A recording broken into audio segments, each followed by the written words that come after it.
In Islam, Muhammad comes with a sword. In Christianity, Jesus comes with a towel. If anybody says to you all religions are the same, it shows they're either not very religious or they've not taken the time to study the major world religions. Islam. I respect Muhammad when he makes one of the 5 pillars of Islam, give alms to the poor. Very good. We want to help the poor. But Muhammad, who was born 570 and lived till about 632 AD, repeatedly in the Quran says Jesus is not God. Problem. Obviously, Muhammad never met Jesus.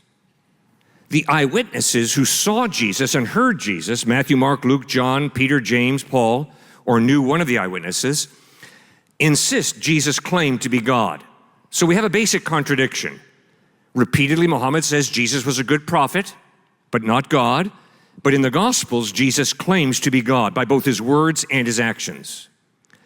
So who am I going to trust? A guy who was born 570 years after the fact to be my primary source of information about Jesus? Or am I going to trust the eyewitnesses? Well, that's a no-brainer. I'm going to go back to the eyewitnesses 100 times out of 100. Secondly, in Islam, Muhammad comes with a sword. In Christianity, Jesus comes with a towel. Big difference between pushing a religion through war, threatening annihilation, versus coming with a towel to serve and to love.